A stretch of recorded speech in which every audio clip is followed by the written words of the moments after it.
Special guest tonight is Cameron Day. Hopefully that'll all work out for us. Cameron, can you hear me? I sure can, Robert. How you doing? I'm doing well.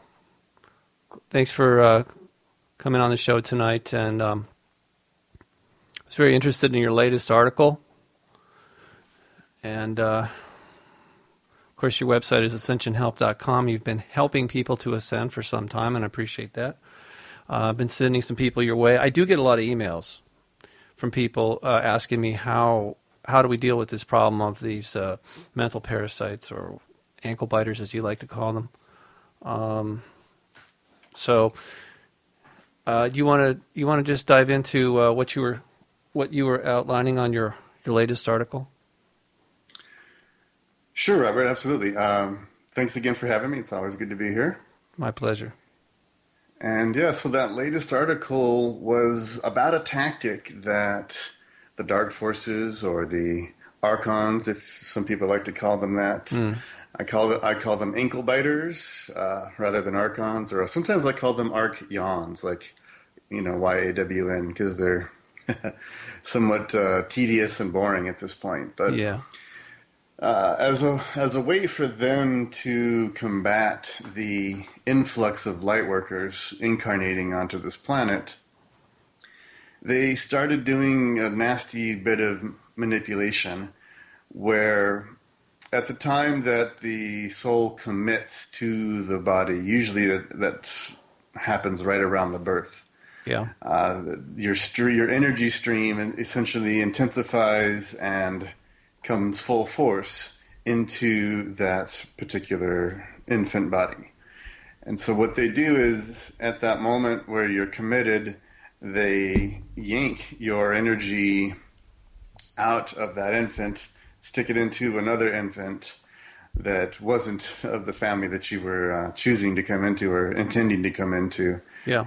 And then that particular family that they choose is almost 100% of the time very dysfunctional and abusive, so that abusive parents will shut that lightworker down throughout their lifetime, essentially doing the job of the ankle biters for them. Wow. Right, because if a being gets the parents that they want, which was the case for me, then they have to commit time and energy into psychically attacking that person. Right. Invading their dreams, setting up stressful dream scenarios, preventing them from getting a good night's sleep. That's a very common tactic of theirs. Yeah. Also, sending people into their path that will divert them from their path or bring them into a, let's say, difficult set of circumstances, so that they're emotionally unsettled, mentally unsettled, and just not centered within themselves and tuning into what they came here to do. Because to actually awaken to a lightworker mission is oftentimes very difficult, because it means that your worldly goals that you were given or handed or shown. This is the list of the things that are acceptable in society. Mm-hmm. These are the high status paths. These are the medium status paths, etc. Well, your path isn't listed in there anywhere. Yeah, I did a show about that a couple weeks ago, called Self Mastery, and it's a very interesting book, and it really helped me to understand that it's not good to compromise oneself. That it is really about the journey, but we don't always know where we're going. So it's important to stick with one's internal guidance, so that when you do stray from the course for whatever reason, that you can find your way back onto your path, because each path is very personal. Exactly. And so for a lightworker that got bumped into the wrong family, it's that much more difficult for them to connect to that path in many ways, because growing up, their parents were constantly telling them that they were imagining things when their psychic abilities were developing, for example. Yeah. Plus, usually given a heavy dose of abuse and imprintings of worthlessness. Right. You're a bad child. You're no good. You're never going to amount to anything. All the things that dysfunctional, abusive parents put onto their children. Yes. All gets added on to that light worker who already feels kind of like a stranger in this world in many ways. Wow, this is really hitting home. I mean, literally home in my home. This has been a topic all this weekend long, pretty much. My son is graduating from high school this week, and so they have a lot of parties, and he's only 17, so obviously I have to keep an eye on him. Even when he's not home, I'm trying to text him and see where he's at. So Saturday night comes along, it's 12:30 at night, and I say, hey, it's late, come on home. And he says, okay, right? Which means I take it to mean you're coming home. Well, apparently he and a few of his friends decided, well, he said, hey, guys, I know this great beach. It's beautiful. It's, on the way back to you. Well, before I drop you guys off, I got to show you this beach. So they head down there, and there was a few other guys at the beach that they've never seen around this area before, and these guys were in a panic because there was a girl there that was passed out. Apparently she was just raging drunk to the point where, I mean, dangerously drunk, right? Mm-hmm. And unresponsive, okay, completely passed out. And turns out it was the girl that my son took to the prom. Now, they're not romantically involved, but it just worked out that was the only girl that he would agree, on short notice or whatever. It was sort of like that. This year they only gave him like a week to find somebody, and that was it. So anyway, everybody's the guys, whoever these strange guys are freaking out, and the 2 guys or 3 guys that were with my son, they were panicking, and my son was saying, hey, calm down, we need to call an ambulance. Well, when he said that, the guys that were with this girl, they just panicked and left. They just ran, which was strange. And the next thing they did, what my son and his friends were to make sure that that she was going to be safe. Actually, one of my sons is studying to be an EMT, so he was there and he was checking her out, and he was really concerned because he could tell she was near death. And the reason I'm telling you this is because she comes from a broken family, and I've been mm-hmm. wondering why she's at 16 she's feeling suicidal and all this stuff. And you're telling me things that I've kind of intuited about her, even though I haven't spent time with her. I kind of know her vicariously through my son and what he's telling me. So. Right. It's possible she's another victim of this that has been shunted into a situation where she could actually be a great light worker, but because she's being so heavily bombarded or put into circumstances almost beyond her control. Mm-hmm. I mean, the problem was that she came home after a party. It was 11:30, and she said to her mom, I want to go out again. And her mom said, no way. It's late. You're staying home. Well, so the mom goes to bed, and guess what? The daughter sneaks out. And she ended up, like I said, with these guys. We don't know who they were or are, but it was so critical that when what happened was she finally admitted to him today that the doctors thought it was a suicide attempt because her blood alcohol level was at 0.35, which means you're about to stop breathing. It's the same level as like having anesthesia in a hospital. And so if she had just got left there for whatever reason, if she didn't get to the hospital fast enough, at that point she probably was going to just die. So it was my son. I felt, on some level, of course I'm biased. He is my son, and I've had a lot of experience with these kind of things, where intervention is not. It's not like even on your mind. It just sort of happens. You say, it's just a freak accident. Not really. There's a higher mind involved in all of our lives. It's just most of us don't always recognize it as such. Exactly. So anyway. Yeah, and so it was wonderful that he was drawn there so that he could essentially save her life. Because see, the thing is, when you're in a body as a light worker, there's certain things that you can do that you can't do from outside of the system. Right. That's why we're here. And that's why we're here. Otherwise, we would have cleaned it all up without ever having stepped foot into this world. Right? Yeah, right. It's like the guys that do the drones as opposed to guys that are actually boots on the ground. Right, exactly. So we're the boots on the ground crew. And it's really important for light workers to understand that, especially when they're lamenting the, let's say, the difficulties of just life on Earth in general and the insanity of the world and, warlike governments and all of that that's going on out there, and the Yeah. people that are pushing for global destruction. Right. When they are in that state of despair, it's really important to remember you're here on a mission, and it's the mission that matters.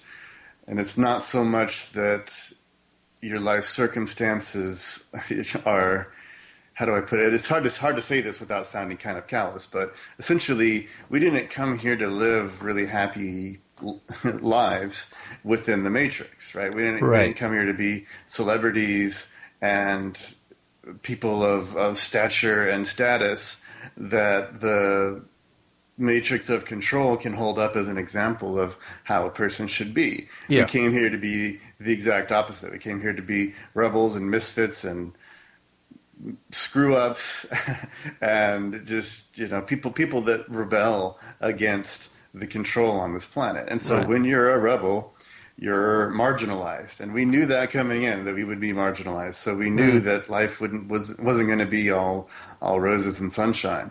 Right. Because the mission of freeing this planet from its enslavement is what matters the most. And that can be kind of cold comfort to somebody going through a really rough period. I mean, I fully understand that, and I sympathize with that. And I've been there. We've all been there. But it's just, if you can just kind of remind yourself that I'm a soldier and I'm here on a mission for light, for freedom, for life, the life force that needs to flow on this planet instead of being distorted and enslaved. And I'm here to free this human slave colony that we have on planet Earth here. And if you could remind yourself of that, I'm here on a mission. And then remember that most of your work is happening while you're asleep. That's also a really key thing. True. A lot of light workers are like, well, I don't know what to do. Well, just set your intent when you go to sleep at night that you will go where you're needed to do what your specific skill set can lend to the mission. And also, though, set an intent that at least half of the night that you'll get deep, restful sleep, where your dreams are only between you, your higher self, and your subconscious mind, so that no outside force is intruding on them, meaning no ankle biters are manipulating your dreams. Right. And that you're not out on missions all night long, because then you won't get a good night's sleep. That's also really important. Right. Really important that you have at least half of the night that's just for you, your physical body, and your mental, emotional body to rest and repair and have just, really the really nice kind of simple dreams that you have when it's just you, your higher self, and your subconscious. Right. Those dreams tend to be very low-key. You're usually talking with 1 to 4 people at most, and there's usually some sort of deeper meaning to the conversation. Those are the types of dreams that are coming from your subconscious and your higher self. So you want half of the night to be like that, and the other half to be where you're fulfilling your mission as a light worker. And you'll know that those don't seem like regular dreams. They'll be generally an epic series of events leading from one thing to the next thing to the next thing, whether it's taking out some part of the dark grid or going on a rescue mission, rescuing people, oftentimes children, rescuing souls from imprisonment, that type of thing. Those are the types of quote-unquote dreams or, let's say, fourth density experiences that you'll have when you're out there doing your light worker role. So it doesn't have to be that you're doing something in your waking life that looks like what a light worker would do. Right. You could be living a normal day-to-day life with a family and a day job and all that kind of stuff, but then at night, you're out doing what you're really here to do. Right. Well, the other thing I forgot to mention was that girl was actually adopted, and she's from Korea, and she's living here with, Caucasian parents in America. And, I mean, she's fully Americanized and everything, but I could tell when, the day that my son picked her up for the prom, I took some pictures. And I can tell that she just was not very connected at all to her mother. her adopted mom. There was just like Right. serious disconnect there. So now you got me thinking. I'm wondering, well, gee, I wonder what her biological parents would have been like. Would they have been more supportive? Could they have been, or not? I mean, it's just interesting now. You got me really curious about this whole deal. Yeah, see, adoption is also tricky. Now, it could have gone that she got bumped into the family that then put her up for adoption. That's one way that it could have gone down. Mm-hmm. Or it could have been that she really did get the parents that she chose, but that her parents' lives were essentially altered or attacked or vectored into a situation where they felt like they couldn't support having a baby, so that they then gave her up. True, but now her adopted parents are separated to make things even worse. So what you were describing is, as far as, because I do think there's more light workers that have come in recently.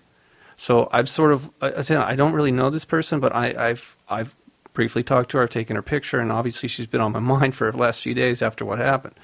In fact, the whole town is, I think, unfortunately, I live in a small town, so it's good and bad, as far as keeping secrets, forget it. That just doesn't really work. And maybe that's a good thing. I don't know. It's just,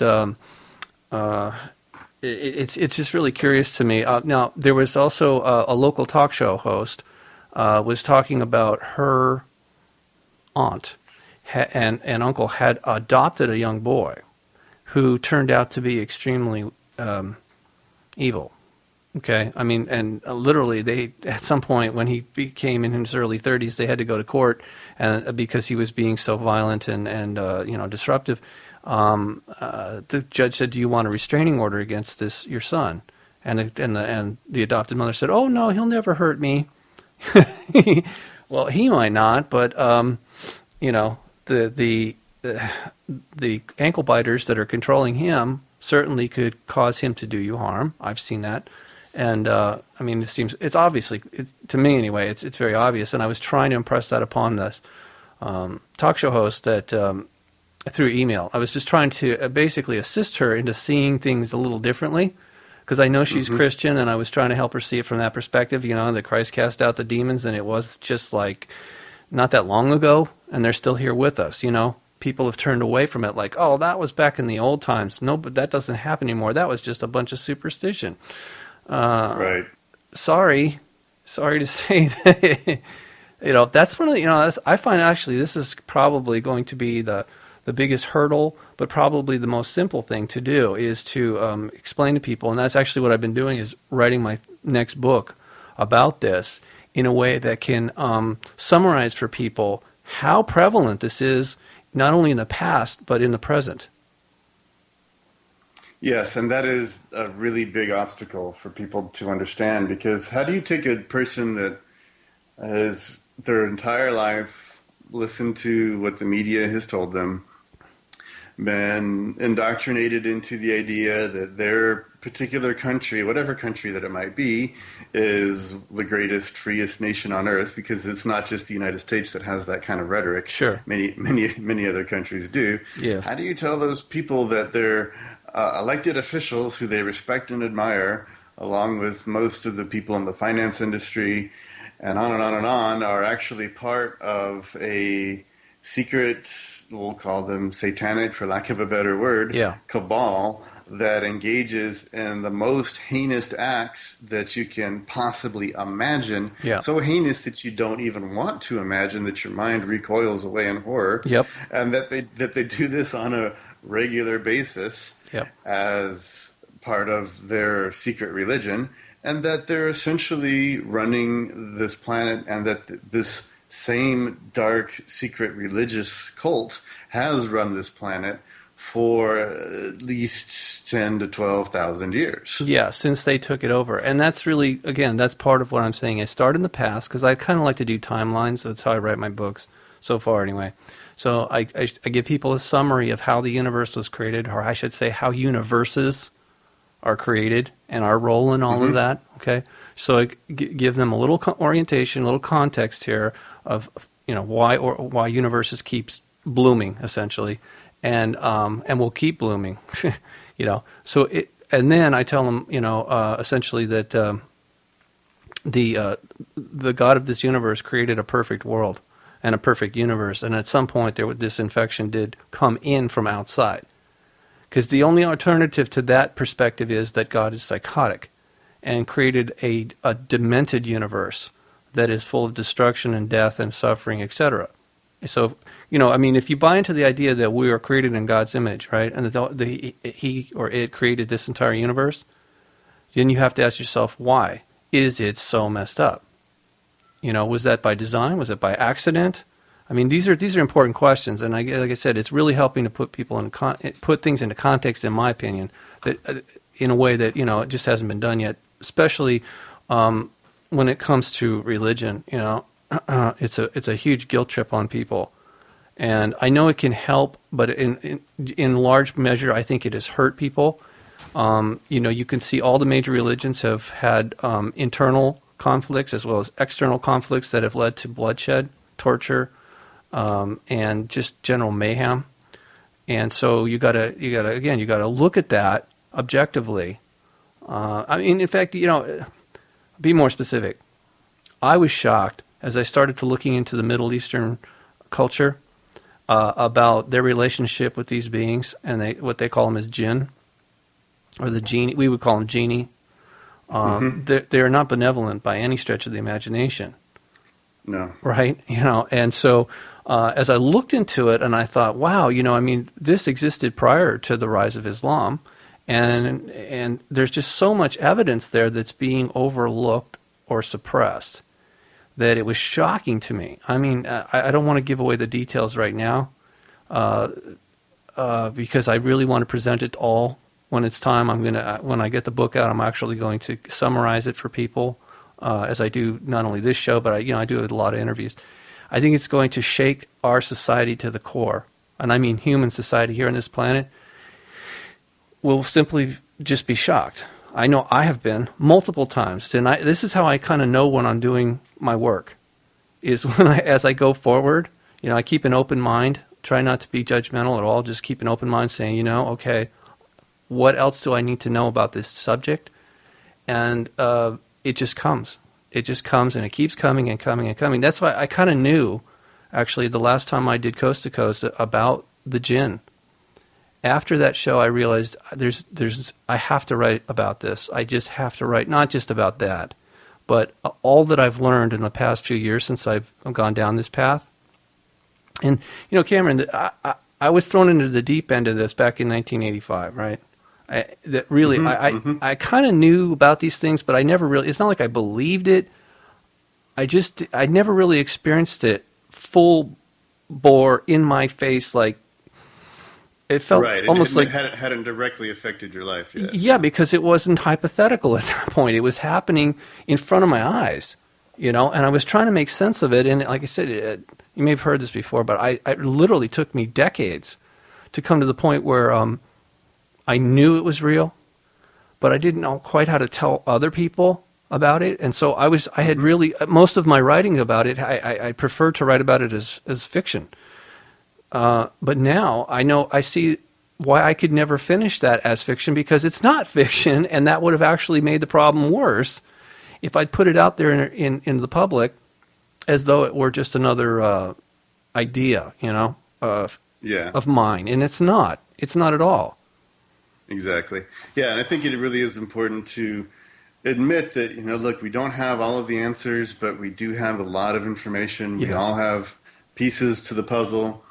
And see, if people have a broader perspective on human history, once that's actually clearly explained to people, it'll make sense. And it'll be hard at first, because at least to my reckoning, the depth that I've been able to plumb this question, what really happened, is that somewhere around, let's just say anywhere from 30 to 50,000 years ago, there was a human race that was unmolested, let's say. Yeah. And we developed telepathically from the very early stages, so that there wasn't any type of rift or dissension between people. And wherever there were conflicts, they were easily resolved. So the society in general, because it developed with this telepathy and with this sense that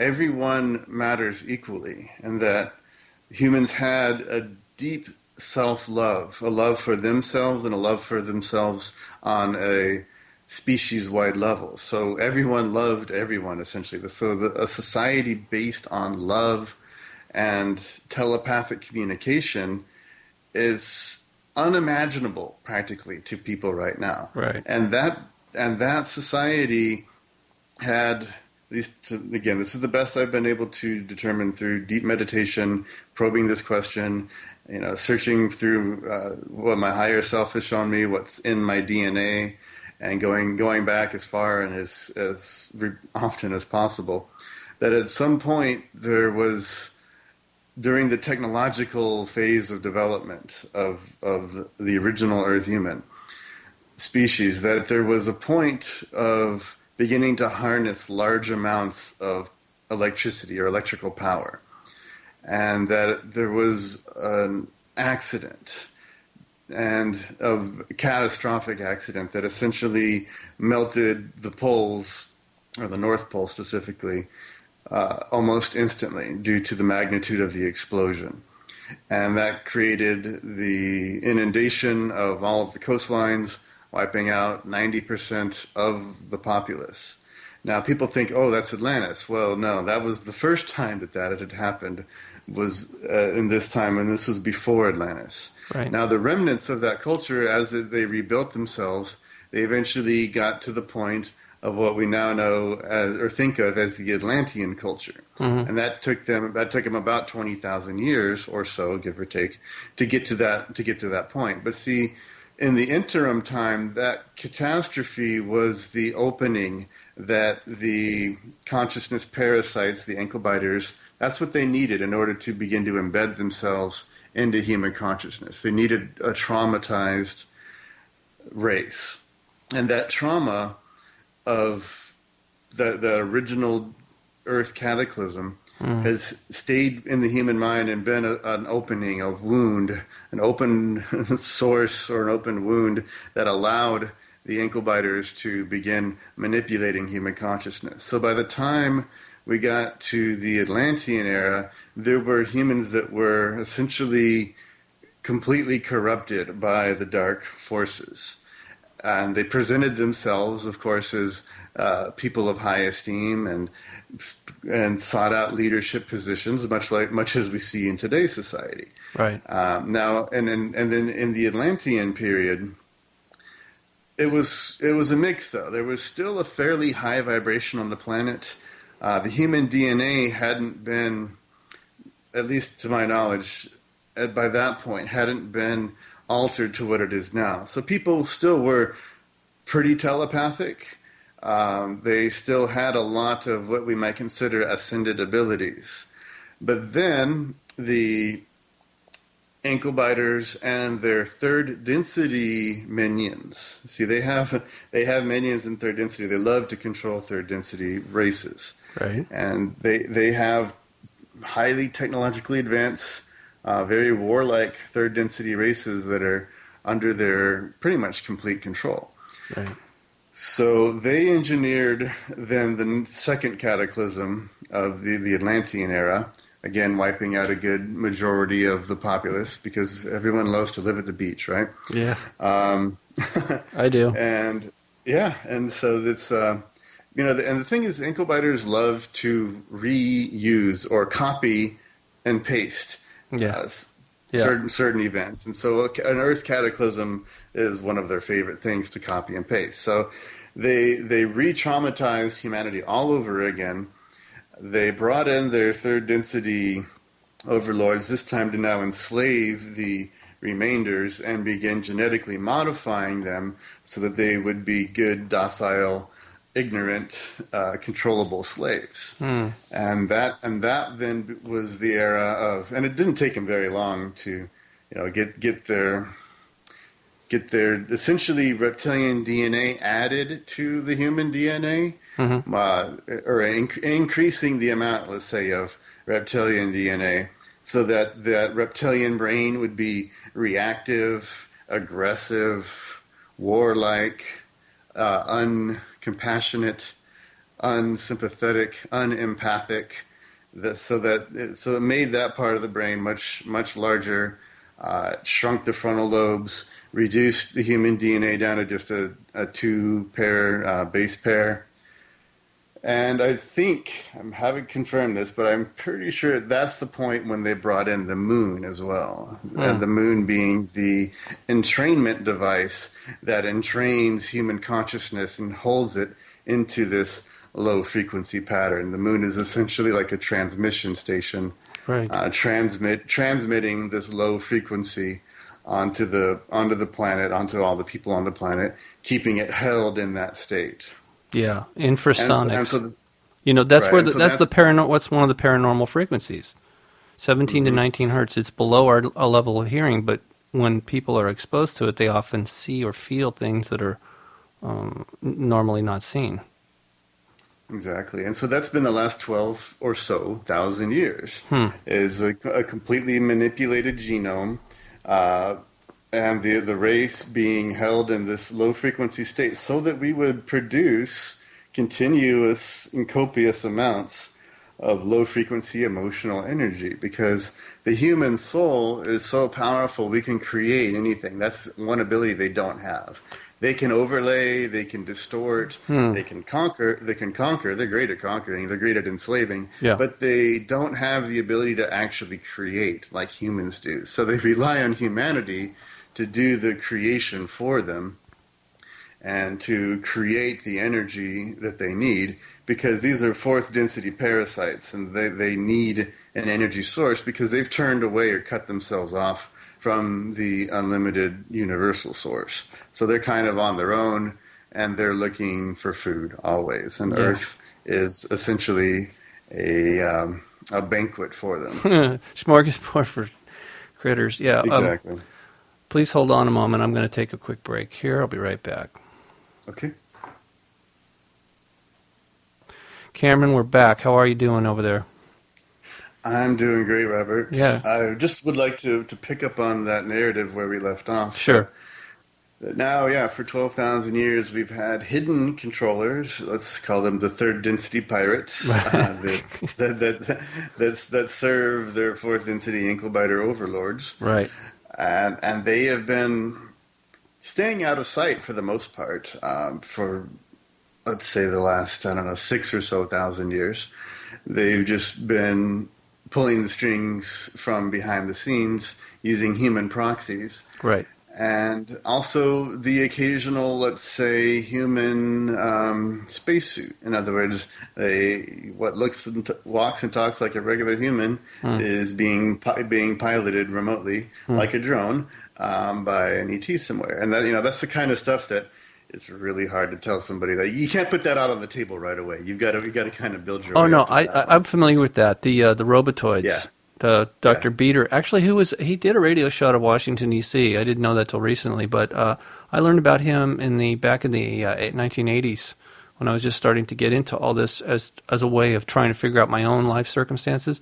But that's ultimately something that I did learn as I wrote the second book about Washington D.C.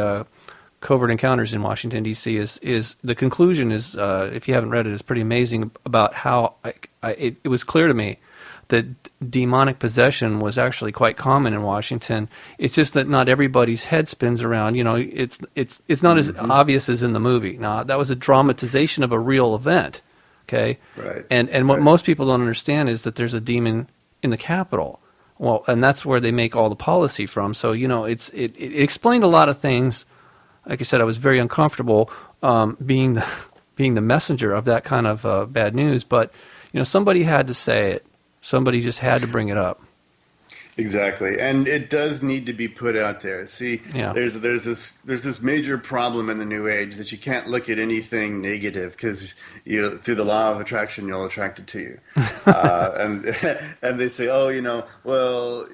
if you're trying to fight against that, well, and then they find what you resist persists. Yeah, which is what I call a New Age falseism, not a truism, but a falseism, because Right. it's not true. What you don't know and ignore is free to roam around and do whatever it wants to do Yes. underneath your nose because you're not willing to look at it. And It, so it gives as them a huge advantage too. exactly, and then they've used that advantage very well. So as light workers, as light warriors, as soldiers who came into a battle zone knowingly and willingly in order to affect change, we have to peel away all of the layers of deception and look at what's really going on so we can understand it. We can gradually help other people to understand that as well. Mm-hmm. And then coming into our present era from this entire history of let's call it trauma and then invasion, that and now occupation. The invasion is long gone. Now it's an occupation. Right. Now we arrive at the point where we see these little ships, we see these flashing lights, we see UFOs here and there from time to time. And what's going on there, right? And then we hear about the government is working with ETs and underground bases, and there's lots of information kind of leaking out. We sense there may be some disinfo kind of laced in there, but essentially we're coming to a stage in called the Grand Illusion, where the Matrix builders are looking to re-traumatize humanity because we're getting out of control. The population is getting too big for them. Our collective desire for peace, that human desire to have peace, is so strong in everyone who hasn't been corrupted into their system that we're just by being here and desiring peace, just average people who know nothing about this, who just want to have a good life for their children, Right. that desire for peace is interfering with their plans. Right. So they're looking for some re-traumatization. So they're trying to start a war, a giant war, a world war in the Middle East, so that they can essentially bring the human, let's say, self-opinion or people's opinion of humanity in general to such a low place that then the same ETs that have been hiding behind the scenes, who have been occupying humanity for all this time, will make an appearance and essentially announce that they're here to save us from ourselves. Right. This fake alien savior bull crap that they're trying to. I'm familiar with that scenario, and I'll tell you, I'll be one of the loudest voices to just say BS. Prove it. I want to see the proof. If not, kiss my rear end. Seriously. Yeah, and it'll be really easy to tell because it will be sanctioned by the governments of the world. The world governments will all say, well, we've had a rough time of it and we really could learn from these new visitors. We're sure it's great that they suddenly showed up when, wink, wink, no, they've been behind the scenes pulling the strings for thousands of years. Years. And of course, they will be humanoid. They'll be really attractive. They'll have the outward appearance that we all would want to see from a friendly set of aliens. Right. And they will come in with bearing gifts, right? We have technologies, we have this and we have that. Right. All you have to do is just let us guide you. Yeah. Yeah, I think so. And people have already been programmed and conditioned to accept that ET Savior idea. Right. It's rampant not only in the New Age realm, but in so many other facets of society that people will just be like, yes, thank you finally for saving us from ourselves. Yeah, you're right. We're designed. We are literally conditioned to seek a savior, whatever it may be, in any fields or all fields. And it was deliberately done to us so we would be more subservient. We weren't designed that way originally by God. God gave us free will to be free, not to just blindly follow whatever the greatest, latest technology or personality or especially lately everything is about money. All these shows on television, it's like even going out and finding mineral deposits, like gemstones. Or not even gemstones, just crystals, It's all about, for me, doing that was just, fantastic love of nature. But now it's like they show this crazy show on there. They're like, hey, don't jump my claim. this rock is worth thousands of dollars, and I spent hundreds of hours, and it's all, everything is coming down to its monetary value, which is idiotic. It's just again, I know it serves a purpose, but what you were saying earlier about what attracting things to you. The day, I'll never forget the day in 1985. It was the fall equinox, and I was sitting on the beach, and I'd just done another very hard summer at the beach, and I was really enjoying that day because it was so beautiful. The kids were going back to school. The tourists had sort of faded out, and there I was on this beach that I'd grown up on, and I felt, one of the few times in my life, I actually felt happy to be alive. I know that sounds crazy, but I mean, it was just so beautiful. How could you not feel good just to be alive, Yeah. And there really was no stress on me. And so I wasn't attracting anything. I wasn't thinking stressful anything about, dark, negative, nothing. I was just in the moment. It was one of the few moments I can say I was truly, truly happy to be alive. It was joyful for me at that moment. My entire being felt charged, from just the perfect weather and the ocean and the lack of, the crowds were gone. So, and yet there was this boy. There was the boy, and he was. Gee, now that I think about it, that's weird. My son, something about the beach, right? He saved the girl on the beach. I guess it runs in the family. Anyway, so yeah, the boy was really troubled. I could just see it on his face, and the fact that he had this huge scar on his forehead. That was obvious. But I could also read his body language and his expressions. I could see he was troubled, really troubled. But it wasn't like I was dwelling on it. I wasn't looking for answers. I just said hi to him, and I walked by and went over and I sat down. And I'm telling you, I was really in that moment. I was just feeling really, really happy to be alive, and then it actually started with a sound, a tone I'll never forget. It was the boy breaking a sliding glass door, which was not safety glass. He broke the entire plate of glass with his face because he ran into it head first, and it made this.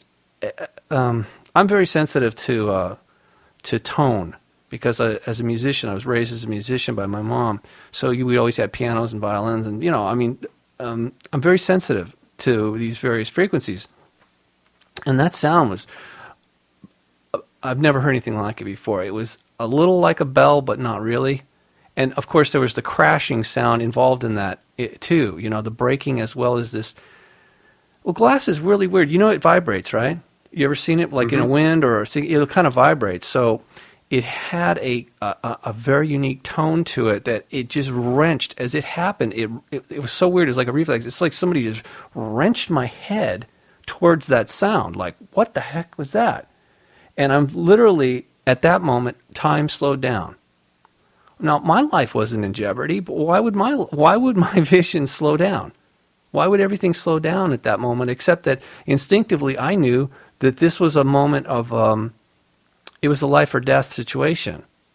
I mean, I guess a lot of people have said this, like when you're in a car accident, they say time slows down or something.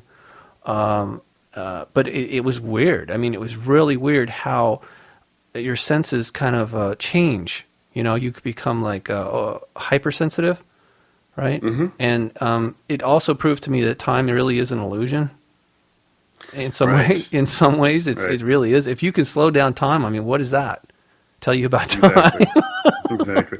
And that is actually a natural human ability. Yeah. And see, those abilities are coming back online. Those deeper levels or those higher levels of awareness are beginning to come back online. And see, that's also a problem for the hidden controllers as well. Yeah. Because once humanity regains telepathic ability again, then it's pretty much game over for them, because they won't be, let's say, connected to that human psychic internet, right? Because they're not part of it. They'll be outside of it, and so they'll be really easy to identify. And at that point, obviously we won't let them have any power over us anymore. Well, that's good news. So how do people connect Yeah. to this psychic net, as it were, in your studies? How do you do that?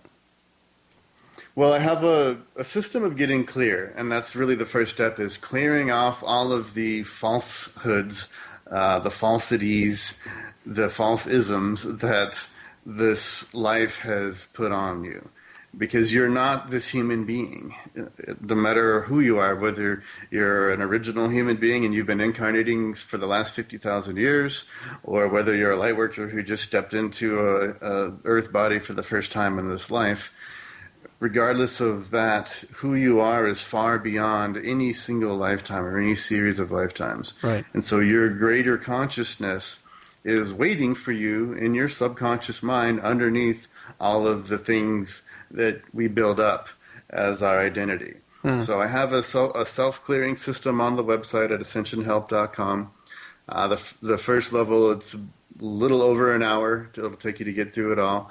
And that's all for free because I want people to be tapped into who they are and to be as clear as possible and to have these tools. They're very simple tools. It's just about using energy to clear energy and to then connect to your greater self, your higher self, your divine inner self, whatever you would like to call it, to get in touch with the real you and begin identifying more with that than with your say circumstances from this life. Because regardless of if you got bumped into the wrong family and you had a terrible childhood, you can choose now to get as clear as absolutely possible, as superhumanly possible, let's say, get super clear, superhuman, and begin to embody the real you. And as you do that, that energy begins to change you. It changes your mind. It changes your cells, begins to alter your DNA so that it starts vibrating at a higher frequency and begins to multiply. You see that base pair of DNA, it works in pairs, right? So you jump from 2 to 4 and then from 4 to 8. And then you go from 8 to 16. You blow past that old number of 12. I think they chose that number just because it was something that people could kind of hold on to. You could get a handle on it. But human DNA will be doubling as we go forward. And so you can begin doubling your DNA. You can begin doubling your strands and increasing your frequency higher and higher. And you'll then naturally have telepathic experiences. You'll have psychic dreams, predictive dreams. You'll be able to know when someone is lying to you. And that's really key. See, people believe all kinds of lies right now because they come from seemingly respectable sources. But when you can't be lied to, when you are a human lie detector, nobody will be able to control you unless they're using coercion or violence. Right. And yes, that's unfortunate. One of the things that was bred out of us when the fallen ones showed up at the behest of these ankle biters, that's one of the things that they did do to our DNA. I'm looking at a book here called Telepathy by George Adamski. It's a 3-part pamphlet, and it reminds me of what you're talking about. And obviously, clearing is one thing, but the other thing to help put it into context for people is that we do communicate on a cellular level, and that is done through light, and it's done through infrared and or like a laser-like. It's called a monochromatic coherent light. We typically don't see it with our eyes, but that's another thing. That's another thing that was bred out of us, out of our DNA here on this slave planet.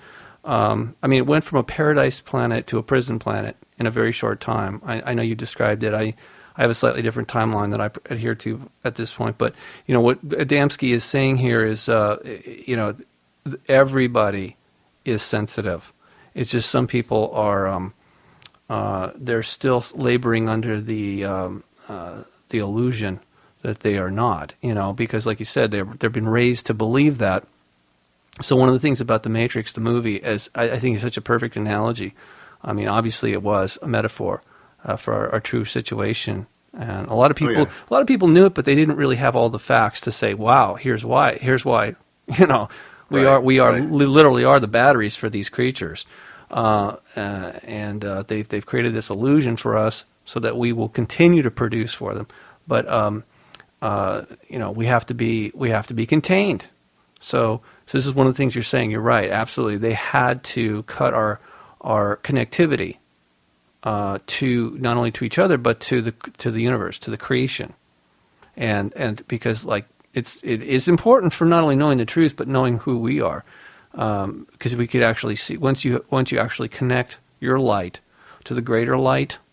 It's one of the things I learned early on about Islam is that it's one of the visions that Muhammad had, allegedly, that he actually saw himself as what he described as a drop of light that merged with an ocean of light. So my understanding is, and this was coming from a Muslim who was trying to tell me the good attributes of Islam. He said to me, that's what they're saying to us when they call us to prayer, is come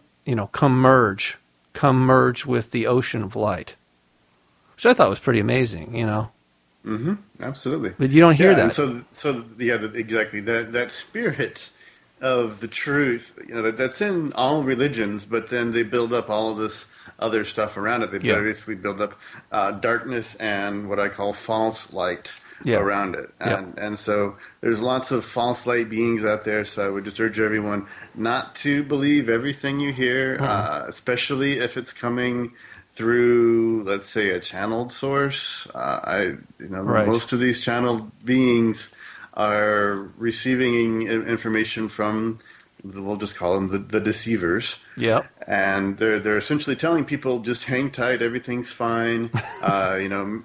Major change is right around the corner. And the actual truth is that, no, we're fighting a battle here. We are going to win, but it doesn't mean that we don't all have a major part to play in that collective struggle. So I would just urge everyone to get as clear as they can using whatever techniques that work for you, whether it's the stuff on my site or anything else that helps you to get clear, to get connected to yourself, and to get connected into that ocean of light, which I initiate that for people by, one, connecting them to their higher self, and two, connecting them into the core of the galaxy as well as the core of the planet. Mm-hmm. And that people wonder, well, why the galactic core?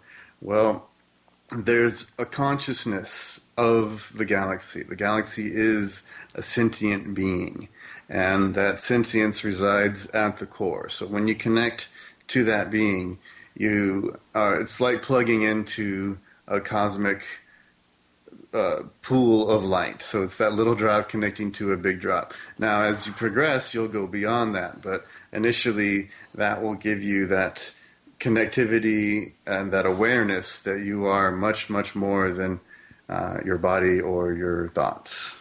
Indeed. In fact, I've been saying recently, and this is how I start the book, we're our souls, our seeds, godlings, from a very mature soul that, if you look at the universe, it is organic.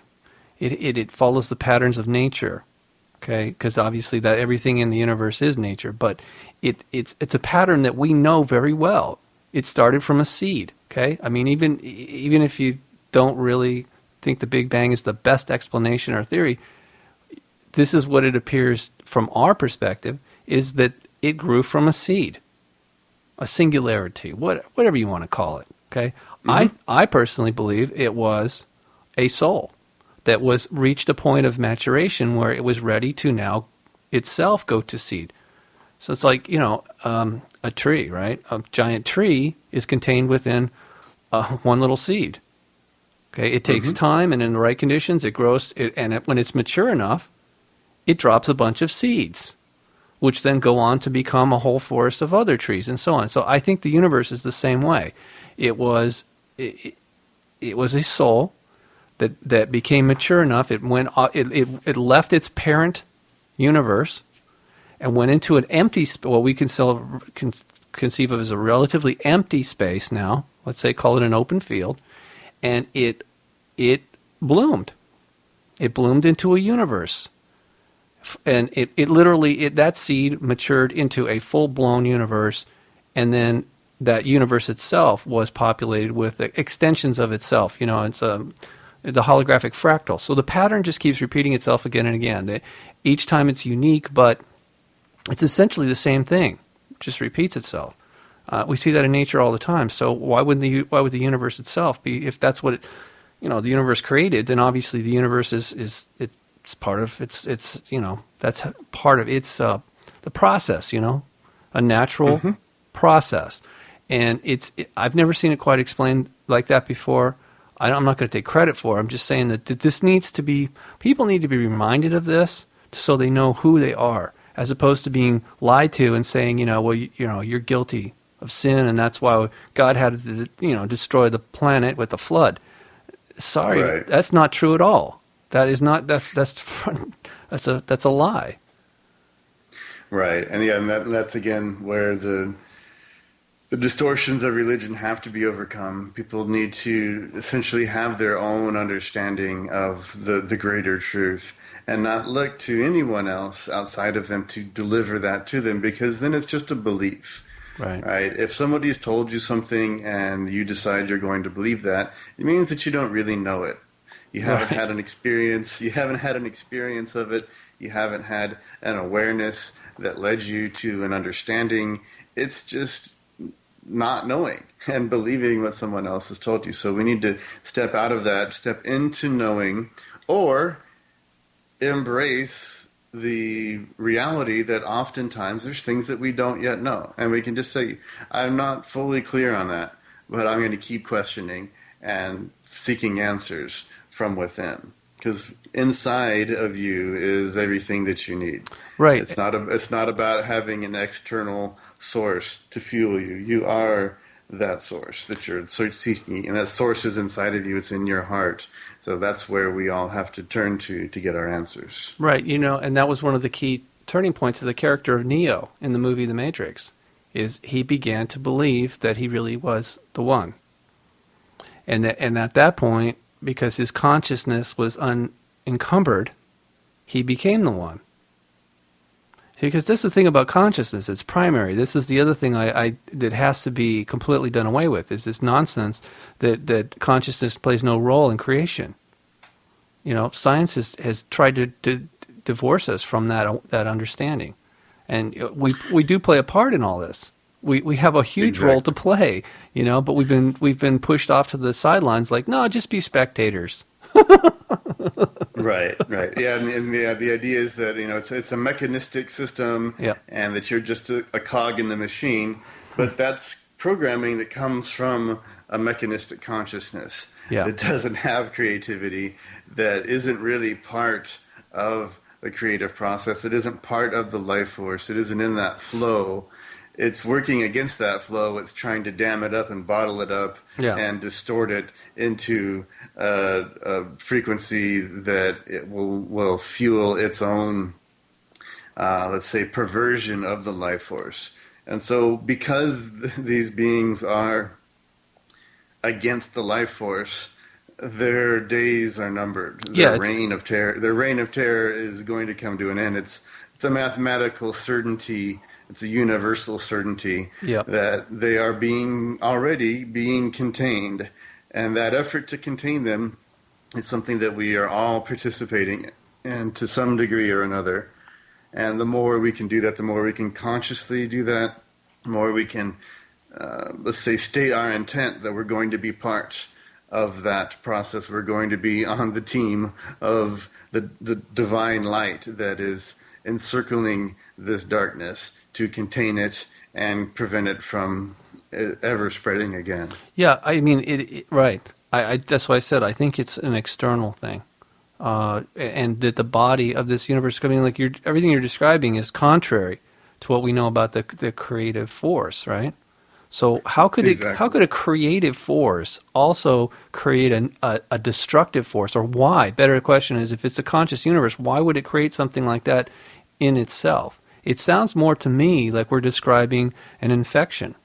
And I really believe that. I think that, for me personally, that's the model that works. Evil is an infection that came from outside the universe, from God knows where, and I think God does know.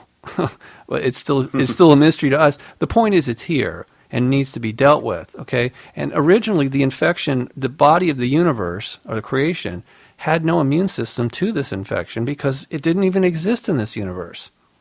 So this is one of the reasons it's taken time I mean, it's one of the universal questions of religion. Well, if God's all loving and all powerful, why does he allow this stuff? Well, I don't think that was the original plan. I think that has been all interrupted. But to what you were just saying, to address what you just said, I think that it's unsustainable. It never was. That's why they tell us stupid things like, the universe is all going to destroy itself at some point, get sucked back into a black hole, and entropy is a law. And I mean, come on. It's just stupid thinking, a very, very cynical way of trying to get us to look at things from their perspective, as opposed to knowing things from a true understanding of a creator, a godly perspective. I mean, that's the other thing. They kind of divorced us from our relationship with the creator. I know that the creator can take any form it wants. It's formless, but it can be anything. Anything it conceives of, it can manifest. And that's true for us because we're all fractals of the hologram. We're all fractals of the hologram. I said that correctly. So, like I said, our souls are seeds from the original tree, which was from a seed from another. And so it goes. It's in that regard, it's infinite. There is no entropy in that regard. It is self-sustaining. Exactly. So I mean, the consciousness is everything, and that's why our beliefs are key. And I'm sure that's why we're even having this discussion, is sort of help orient people, and help them to put things into a different context. So I appreciate what you're doing, Cameron, and I certainly thank you for sharing your part of your evening with us. And please keep me posted. I really appreciate getting updates on the articles that you write. I find them absolutely fascinating and very empowering too. As I said, I have been steering people in your direction when it's right. Obviously, some people are very fundamentalists, and there's other places for them to go. But right. I think the bottom line is we're all in this together. We really are. And I do think that's one of the key ways of presenting the problem, is not saying, well, these religions are causing problems, or the bankers or whatever. By showing everybody that we have a common enemy, that is the thing I believe that is going to unite us. It's probably not the best way, but I do see initially that's going to be the key to uniting mankind against this adversary. Yes, exactly. Because if you can't free a slave if he doesn't know he's enslaved. That's for sure. And that was that's the greatest trick that they ever pulled on us here in recent memory, is convincing us that at least a majority of us, that they don't even exist. So masterful job. All superstitious nonsense, right? Well, Whenever anybody says, "Oh, that's superstitious nonsense," you know that they're deep in the control grid. Yep. Well, but you see this in nature. A tick can bite you, and you typically won't notice it at the moment, right? They do whatever trick they pulled over your natural systems. They short circuit it, so you don't even know that you're being bit by some parasite. Yep. Tumors are the same way. They can invade. They could not invade. They grow in the body, and they can live there sometimes the size of a grapefruit, and you don't. Your body hasn't recognized it. It's amazing how this is how parasitic systems work. So again, I don't think that's natural to the creation.